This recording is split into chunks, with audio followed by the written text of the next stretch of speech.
اس حیوان انسان کا وجود زمین سے ہے، مٹی سے پیدا کی، مٹی سے، گارے سے، تین لازب سے، چپچکانے والے گارے سے، وہ جس میں کہ بدبو پیدا ہو جائے، یہ ساری باتیں کہی گئی ہیں۔ اور سائنس بھی کہتی ہے مٹی سے پیدا ہوئے، کیسے پیدا ہوئے اس میں اختلاف ہے، لیکن یہ کہ ہے مٹی ہماری اوریجن، قرآن بھی کہتا ہے اور سائنس بھی کہتی ہے۔ اور ہمارے وجود کو جب وہ تھک جائے، مزمحل ہو جائے، اس کی انرجی کم ہو جائے، تو اس کے لیے جو غذا ہے، جو تقویت ہے، وہ بھی ساری زمین سے آ رہی ہے۔ آپ نے پھل کھائے، آپ نے گندم کھائی، آپ نے چاول کہاں سے آ رہے؟ اچھا بکری کا گوشت کھایا تو بکری کا گوشت کس چیز سے بنا ہے؟ اس نے گھاس کھائی ہے، اس نے پتے کھائے ہیں، وہیں سے تو بنا ہے نا۔ الٹیمیٹ سورس آپ کے وجود حیوانی کے لیے جو آ رہی ہے وہ زمین ہے۔ وجود روحانی کو بھی تقویت کی ضرورت ہے، وہ بھی مزمحل ہوتی ہے، کمزور ہو جاتی ہے، خاص طور پر جب کہ وجود حیوانی کا اس پر غلبہ ہو جائے، تب تو یوں سمجھیے کہ وہ بالکل بے ہوش ہو کر موت کے قریب پہنچ جاتی ہے۔ اس کی تقویت، اس کی غذا وہیں سے آئی ہے جہاں سے روح آئی ہے، وہ کلام ربانی ہے، روح ربانی، نفخت فیہ من روحی من روحی من روحی، میں پھونک دوں اس میں اپنی روح میں سے۔ روح کا تعلق ذات باری تعالیٰ کے ساتھ ہے۔ اسی طرح کلام ربانی کہاں سے آیا ہے؟ اللہ تعالیٰ کے پاس سے، یہ اس کی تقویت کا ذریعہ ہے۔ اب عام حالات میں کیا ہوتا ہے؟ ہمارا یہ وجود حیوانی چھایا ہوا ہے ہمارے وجود کے اوپر، بیچاری روح جو ہے دبی رہتی ہے، پسی رہتی ہے۔ اگر خدا نے خواستہ ہم گناہ گار بھی ہیں، گناہ پر گناہ کا ارتکاب کر رہے ہیں، تو وہ روح جو ہے وہ قلب کے آئینے شیشے کے اندر ہے۔ فیہا مصباح، المصباح فی زجاجہ، الزجاجہ تو کانہا کوکب دری، قلب جو ہے شیشے کے مانند ہے جس کے اندر روح کا چراغ جل رہا ہے۔ اب اگر یہ اوپر جو شیشہ ہے اس پر دھواں آ گیا، لالٹین کی چمنی پر دھواں آ گیا، تو روشنی باہر تو نہیں آئے گی۔ اگر انسان گناہ کرتا ہے تو قلب پر رین، زنگ آ جاتا ہے، یا حضور نے فرمایا ایک داغ لگ جاتا ہے، اور گناہ کرتا ہے اور داغ لگتا ہے، اور گناہ کرتا ہے اور داغ، یہاں تک کہ بالآخر پورا قلب سیاہ ہو جاتا ہے۔ اب وہ روح اندر بند ہو گئی، وہ دفن ہو گئی۔ اس کے لیے اب ضروری ہے کہ اب ایک پروگرام ایسا دیا جائے جو ریورس ہو جائے۔ دن میں روزہ رکھواؤ تاکہ وہ جو اینیمل انسٹنکٹس ہے وہ دبے، تو جب یہ وزن جو ہے اس کے اوپر کم ہوگا تو کچھ سائی آف ریلیف اسے ملے گا۔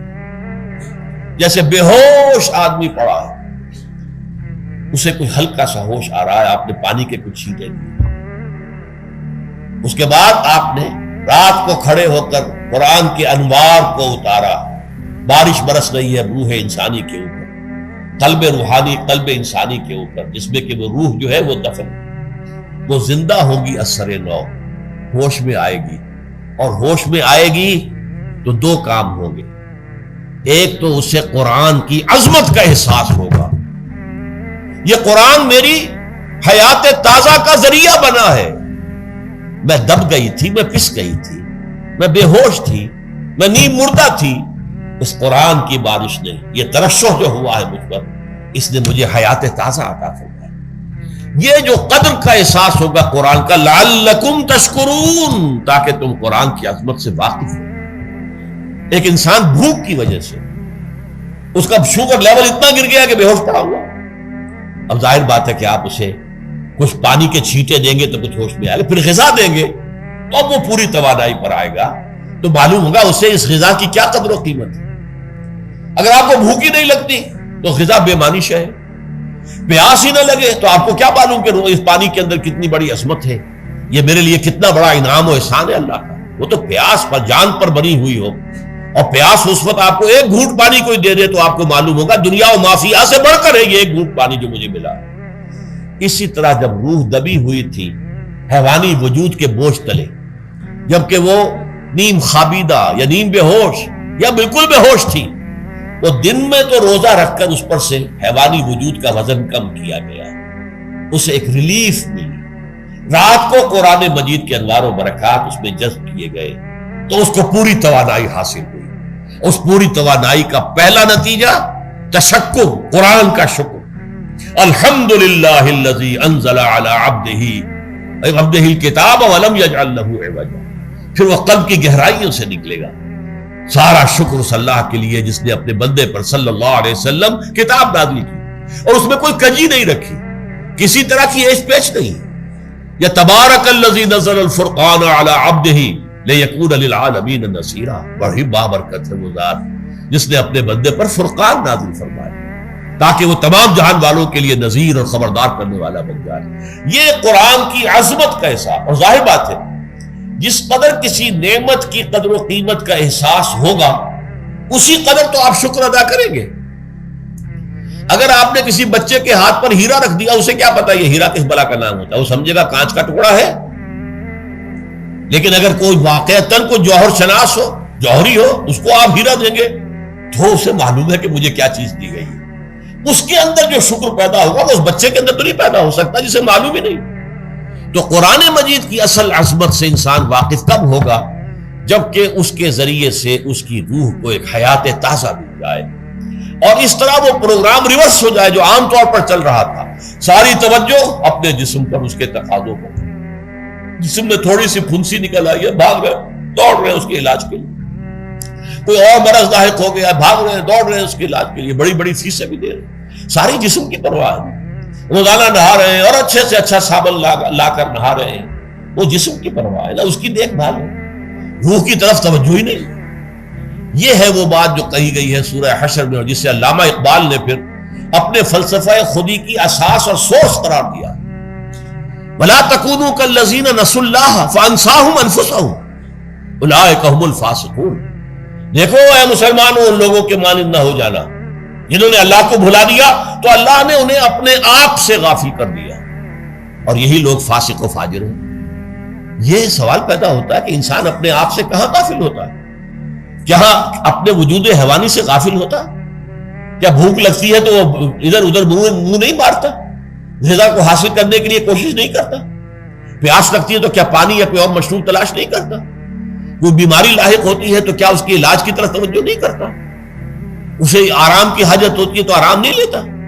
اپنے اس وجود سے تو غافل نہیں۔ کون سے وجود سے غافل ہوا ہے؟ وہ روحانی وجود سے غافل ہے، بھول گیا کہ میرے اندر روحانی وجود بھی ہے اور اس کا تعلق ذات باری تعالیٰ کے ساتھ۔ اس نے سمجھا کہ میں بس حیوان ہوں، نرا حیوان ہوں، اپنے اس وجود کی اصل حقیقت ہی سے بے خبر، غافل۔ چنانچہ آج کے دور کا سب سے بڑا المیہ کیا ہے؟ ڈارون کے نظریے کے جو اثرات پیدا ہوئے ہماری معاشرت پر، ہماری سوچ پر، ہمارے فکر پر، ہمارے فلسفے پر، ہماری سوشولوجی پر، وہ کیا ہے کہ ہم بھی نرے حیوان ہیں۔ اللہ اللہ خیر کرے۔ یہ سب سے بڑی محرومی ہے اس دور کی کہ انسان اپنے اصل شرف سے خود ہی مستعفی ہو گیا۔ ہمارا کوئی وجود ہے ہی نہیں، روحانی وغیرہ، روح کسے کہتے ہیں ہم نہیں جانتے، بس یہ جسم ہے۔ ہم اللہ کو نہیں جانتے کون ہے کون نہیں ہے، ہوگا ہم تو اس کائنات کو جانتے ہیں۔ ہم روح سے واقف نہیں، ہم تو اپنے جسم کو واقف ہیں۔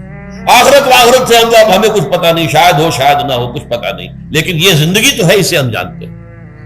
یہ ہے آج کے انسان کا سب سے بڑا المیہ، اور یہ ہے ماس سکیل کے اوپر ارتداد، ذہنی طور پر مرتد ہو چکے ہیں انسانوں کی عظیم اکثریت مرتد ہو چکی ہے۔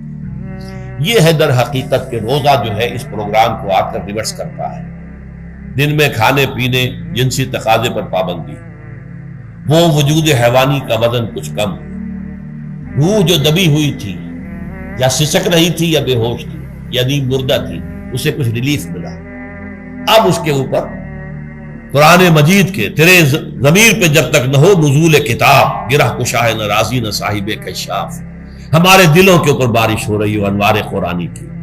وہ ظاہر بات ہے کہ بغیر سمجھے تو نہیں ہوگی بارش، وہ تو آپ کو سمجھ رہے ہوں گے تو بارش ہوگی، ورنہ تو یہ ہے کہ ٹھیک ہے میں پہلے بھی عرض کر چکا ہوں، آپ کو ثواب تو ملے گا، لیکن یہ ہے کہ وہ اصل مقصد قرآن کی عظمت کا قلب کی گہرائیوں سے اعتراف جو ہے، اور اس پر اللہ کا شکر تو ادا ہوگا، لعلکم تشکرون، جبکہ قرآن مجید جو ہے آپ کے قلب کے اوپر نازل، اس کا مفہوم نازل۔